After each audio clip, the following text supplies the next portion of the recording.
यहाँ हम 7 अलग अलग तरह के सिक्के देख रहे हैं। इसमें ब्रॉन्ज के ये 1 पैसे के कॉइन भी है और कॉपर निकल के आधा आना, 1 आना और 2 आने के कॉइन भी है और सिर्फ निकल के ये 4 आना, 8 आना और 1 रुपए के कॉइन भी है। इनकी विशेषता क्या है, ये कब से कब तक मिंट हुए, आज कौन से इसमें रेयर कॉइन्स है, आज का दाम इनका क्या है, ये सभी बातों के बारे में इस वीडियो में जानने की कोशिश करेंगे। पहले एक विशेषता के बारे में बात करें तो आज़ादी तो हमें 1947 में ही मिली, फिर भी इन सिक्कों को बनाने में हमारे उस वक्त के सरकार को, गवर्नमेंट ऑफ इंडिया को कब तक 3 साल तक टाइम लेना पड़ा और सब कुछ भी नए नए से बनाना था। तो 1950 से 1956 तक ये कॉइन मतलब आना सीरीज वाले ये कॉइन आए थे। आना सीरीज का मतलब होता है ये 4 पैसे मिलकर 1 आना बनता था और इस तरह के 16 आने मिलकर 1 रुपया बनता था। 16 आना सच बोलते हैं ना, ये 1 रुपए के लिए ही वो था। आजकल के जैसा 100 पैसों के लिए 1 रुपया है, पर यहाँ वैसा नहीं, यहाँ कुछ दूसरा ही हिसाब किताब है।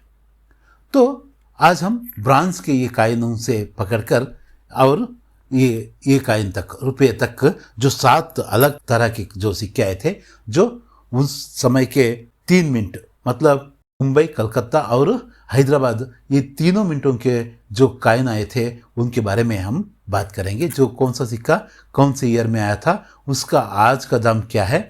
पहले ये सिक्का, ये 1950 में तो ये इसका वजन थोड़ा ज़्यादा था, मतलब करीब 4 ग्राम वजन का आता था। 3.88 ग्राम, 3.88 ग्राम का ये सिक्का ब्रॉन्ज में आता था। तो इसका ये राउंड शेप है, सर्कुलर शेप है। 21.33 mm का ये सिक्का, ये यहाँ तो बीच में हमें घोड़े को देख रहे हैं। यहाँ 1 पैसे बल्कि अंग्रेजी में, यहाँ देवनागरी में 1 पैसा। ये 1950 से लेकर तो इधर हमें देखें तो यहाँ अशोक स्तंभ है, यहाँ जो दिख रहा है स्टार मिंट मार्क और यहाँ जो डार्ट्स दिख रहे हैं, ये मिंट से कोई इनका लेना देना नहीं है, ये तो इस डिजाइन का एक भाग है। इन सभी कॉइनों में भी ये इस तरह का स्टार तो हमें दिखाई देगा। इसका मतलब ये नहीं है कि ये कॉइन हैदराबाद मिंट से बने थे। हैदराबाद मिंट का तो उस वक्त जो मिंट था वो स्टार था ही नहीं। तो उसके बारे में भी हम डिटेल से बात करेंगे। 1950 से लेकर 1955 तक ये कॉइन अलग अलग मिनटों से बने थे। शुरुआत में मुंबई और कलकत्ता में 4 ग्राम वजन में ये कॉइन मिंट हुआ था। बाद में जाकर 1951 से 1955 तक 2.92 मतलब करीब 3 ग्राम के वजन में ये कॉइन मिंट होना आरंभ हुआ। 1950, 1951, 1952 और 1953 के मुंबई और कलकत्ता के सभी कॉइन कॉमन कैटेगरी में आते हैं। 10 रुपए से 50-100 रुपए तक उनका आज दाम है।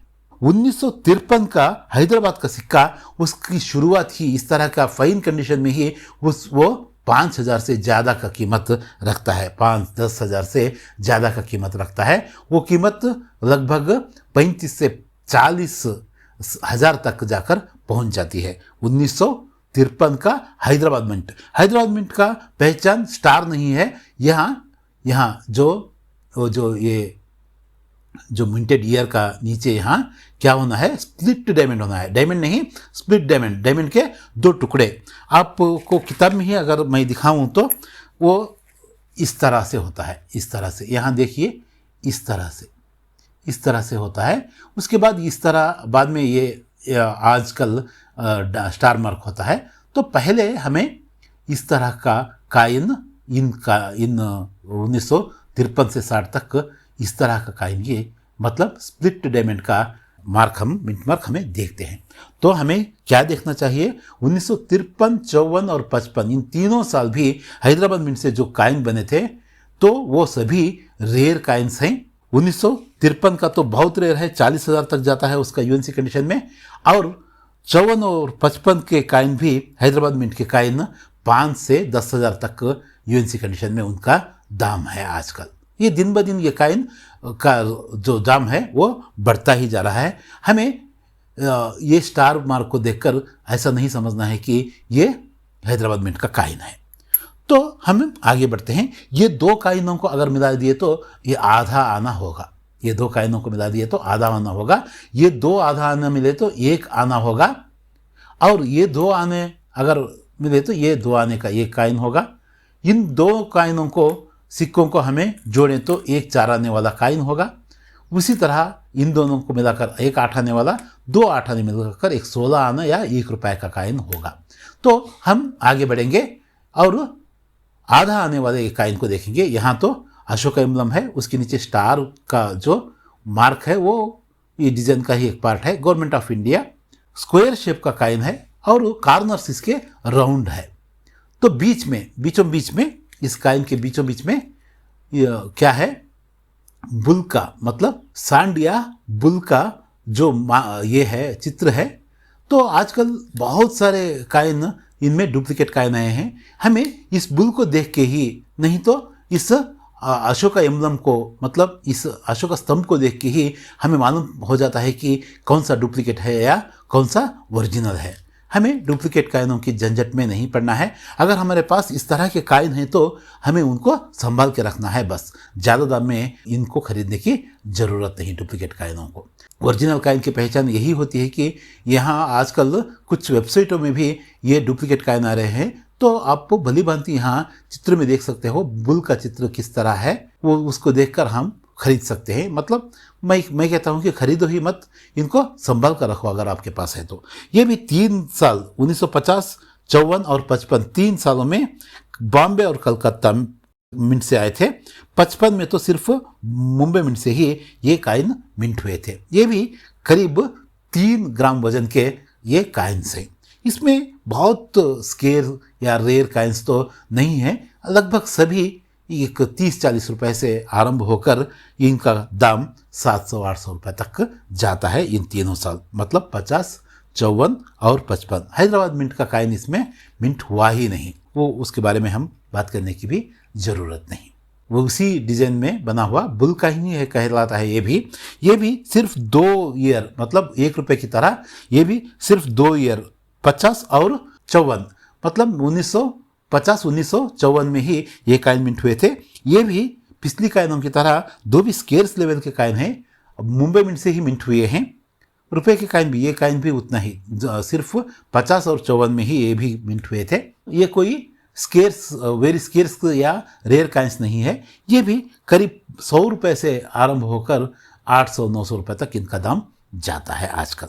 ये भी करीब 4 ग्राम वजन के, 3.88 ग्राम के, ये भी 21.1 mm वाले ये काइन भी, सुंदर काइन भी आप अपने कलेक्शन में रख सकते हो। यूएनसी कंडीशन में इनका दाम भी करीब 1000 रुपए तक जाकर पहुंचने वाला है। इन बुल काइनों में, इन आना सीरीज में सबसे महंगा काइन तो यही है, मतलब 2 आना वाला काइन। ये भी 3 ईयर आए थे। 3 ईयर भी यहाँ देखिए मिंट मार्क, मुंबई मिंट का मिंट मार्क है, मुंबई से ही आए थे। 1950, 54 और 55। 1950 और 54 के काइन्स तो बहुत कॉमन है। यहाँ 50 का काइन भी आप देख सकते हो। 1950 का काइन तो, 1950 और 54 का काइन तो उतना रेयर नहीं है, स्केर्स काइन है। इनका यूएनसी कंडीशन में 2000 तक का दाम है आजकल। इसका डिजाइन भी मैं दोहराता नहीं हूँ, सेम ही है लगभग, ये 1 आना और आधा आने की तरह। यहाँ हमें मिंट देखने की भी ज़रूरत नहीं, क्योंकि मतलब सिंगल मिंट काइन्स हैं। ये तीनों साल मुंबई मिंट से ही हुए थे। मतलब 1955 के जो काइन है मेरे पास, तो वो रेयर काइन नहीं है। वो काइन जो 1955 का जो काइन है वो यूएनसी कंडीशन में लगभग लस्टर होकर थोड़ा चमक रहे, तो वो काइन आजकल 50,000 पार करके गया है यूएनसी कंडीशन में।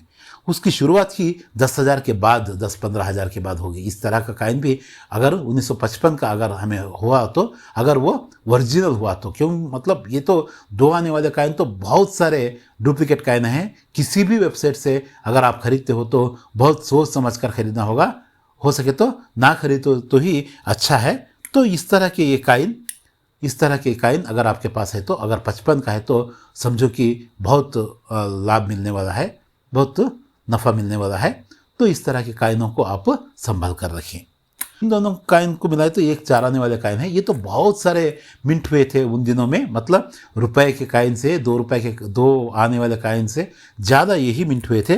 करीब 5 साल तक 1950, 51, 54, 55 और 56, मतलब 5 साल तक ये मिंट हुए थे। कलकत्ता और मुंबई से ही मिंट हुए हैं, ये भी हैदराबाद मिंट से मिंट नहीं हुए। सिर्फ 1 पैसे वाले काइन ही वो हैदराबाद से मिंट हुए थे, वो भी सिर्फ 3 साल। वो तीनों काइन आज क्या हुए हैं, इस डिजाइन वाले काइन रेयर होकर बैठे हैं।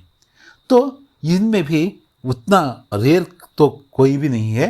ये करीब 20-25 रुपए से शुरू होकर लगभग 300-400 रुपए तक जाकर पहुंच जाएगा। उसकी स्केर्सिटी और उसका जो वर्तमान प्राइस है उतना ही है, ये उतने रेयर या स्केर्स नहीं है। और ये आधा रुपया यानी 8 आने, ये डिज़ाइन को आप देख सकते हो। लास्ट काइन की तरह ही है ये डिज़ाइन भी। ये तीनों काइन मतलब 4 आना, 8 आना और 16 आना, ये सभी एक ही डिज़ाइन, लगभग एक ही डिज़ाइन वाले काइन हैं। ये काइन भी 5 साल तक, मतलब 1950, 1951, 1954, 55 और 56 तक ये काइन मिंट हुए थे। मतलब हमें ये देखना है कि 1950 वाला यहाँ मिंट मार्क नहीं रहना है। अगर ये 500 रुपये में यूएनसी कंडीशन में गया तो ये कलकत्ता मिंट का काइन करीब 1,500 रुपये तक उसका वैल्यू है। और 55 का जो मुंबई मिंट का काइन, यहाँ अगर 55 होता तो वो काइन यूएनसी कंडीशन में लगभग 2-2,500 तक उसका वैल्यू बढ़कर निकला है। जिस तरह ये काना सिर्फ 2 ही मिनटों में बना था, 2 ही साल बना था, उसी तरह ये भी, मतलब 1 रुपया भी एक ही मिनट से, मतलब मुंबई मिंट से 2 साल 1950 और 1954, 1950 एंड 1954, इन दोनों साल मुंबई मिंट से ही, यहाँ मुंबई मिंट मार्क को आप भली भांति देख सकते हो। तो इसका डिज़ाइन को आप पहचानिए। ये भी बहुत सारे डुप्लीकेट काइन आ रहे हैं 1954 के खासकर। क्यों, मतलब ये पुराना होगा तो भी, ये देश का पहला रुपया का काइन हुआ तो भी, ये तो बहुत सारे मिंट हुए थे। ये बहुत, इससे कंपेयर करें तो ये रेयर काइन है, ये स्केर्स का लेवल का काइन है। ये तीनों काइन 4 आने, 8 आने और 1 रुपये के काइन निकल के काइन है। मतलब ये चुंबक है, मैग्नेट से ये आकर्षित होते हैं ये काइन। ये काइन मैंने 400-500 रुपये में इसको ख़रीदा था। ये भी मैंने बहुत साल पहले 1,500 रुपये में ख़रीदा था। आज अगर मैं बेचना चाहूँ तो करीब 6-6,500 तक मैं इसको बेच सकता हूँ, ये उसका दाम है। आपको ये जानकारी कैसी लगी? क्या आपके पास इनमें कौन कौन से काइन्स हैं? आप अगर ख़रीदना चाहें तो 1 से 2 बार जान परख कर खरीदारी करें। अगर आपके पास है तो उनको बहुत संभाल के रखें। और काइन एग्जीबिशन में बहुत आसानी से ये काइन, रेयर लेवल के जो काइन मैंने बताया हूँ, उन काइनों को हम बेच सकते हैं। ये जानकारी कैसे लगी आप ज़रूर कमेंट करना। उससे पहले मैं कहना चाहता हूँ कि इसमें 64 पैसे होते हैं। इस तरह के 64 काइन मिलकर 1 रुपया बनता है, ना कि 100 काइन मिलकर। इस तरह के 64 अगर काइनों को हमें इकट्ठा करें तो 1 रुपये का उसे दाम होता है। यही बात मैंने तभी आपसे पूछा था। उसी तरह मिंटेड विजडम जो वेबसाइट है, वहाँ भी जाकर आप इन काइनों का सही दाम को समय समय पर आप परख सकते हो, देख सकते हो, जान सकते हो। फिर मिलेंगे। धन्यवाद।